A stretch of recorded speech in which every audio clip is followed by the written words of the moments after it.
Hello YouTube, Zero Tech Skills here again. Today I want to give you guys a overview slash review of my Tracer Classic Pro Blue. It's a watch that I recently featured in my one of my EDC videos, and I was contacted by a few people to do maybe a video with giving some specs about the watch and how I like it and whatnot. So I figured I'd crank out a video about the Tracer watch. It's actually a great watch. I'm glad I picked it up, but unfortunately now it's been discontinued, and the price has gone up. You could still find them on eBay, I think, or through forums like watchuseek.com, which is also a great resource if you're interested in anything about watches.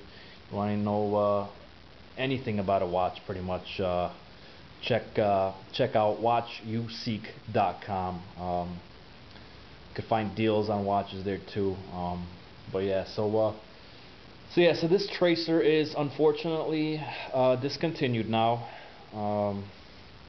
So when you do find one new, you'll probably be paying a premium on it, unless you find it on the forum slightly used. You probably get a good deal on it. But yeah, without further ado, let's just get to the watch. This is the box it comes in. It is the outer shell is a cardboard box. The inner is a plastic and a pleather type material, I think. And this is all pleather, I think. But it protects the watch. If you ever keep your watches in these boxes, they're pretty good in keeping your watches safe. I have my watches in a giant carbon fiber watch box, which is pretty cool. I don't have it with me right now, but yeah, if you don't have one, these'll do just fine. So this is the box it came with. Let me just put that's going to be my little pointer for the day. And this is the watch, actually. The Tracer Classic Pro Blue. It is an automatic watch, a Swiss automatic watch. It has blue tritium vials at every hour, and there's a blue tritium vial in the second hand, in the hour and the minute hand. So they glow blue when it's pretty dark. Unfortunately, they're not as bright as the green tritium vials, but that's just due to the gas and the electrons and the color, and then it's just beyond me. I don't know. The blue tritium will glow constantly for a period of 25 years, after which it'll fade out. The half-life is 12.5 years, and what that means is it'll glow true and blue for 12.5 years, and then after 12.5 years, for the next 12.5 years, it'll just get dimmer and dimmer and dimmer, and so after 25 years, it'll just the gas will die out. I don't know how that works, but I guess the electrons just I don't know, stop being active. I don't know. But yeah, so let's get to the watch, the specs.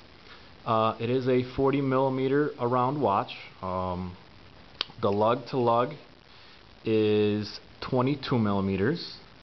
The crystal is sapphire, which prevents scratching. Sapphire is, I think, the best material to prevent scratching and all that. Some watches have this use crystal, synthetic crystal, or plastic glass, which tends to scratch, but the sapphire, I think, is the toughest material and prevents scratching. This is a display back. As you can see, it shows the guts of the Swiss movement, and the crystal in the back is also sapphire. Let's see that. Let's see here. There's the movement, and the movement is a Swiss movement. It is called the ETA. ETA is just the company that makes it. 2824-2.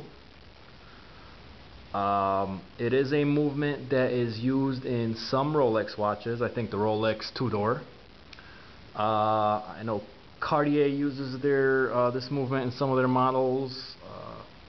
Fortis, Oris, Tag Heuer uses this in some of their models. Now I'm not exactly sure which model they use it in, but they do use this the same movement in some of their models. The power reserve is 40 hours, and how this watch works is it winds by the movement of your wrist. So when you're moving about whatnot, it winds the little spring on the inside here, and the spring stays wound for about 40 hours, give or take. The beats are 28,800 beats per hour, and what that means is, general rule of thumb for the beats is the higher the beat count per hour, the more accurate the watch is. And let's just give you an example of a Citizen watch, a Citizen automatic watch, which I believe uses the Miyota 8215 movement, and that movement only beats at 21,600 beats per hour.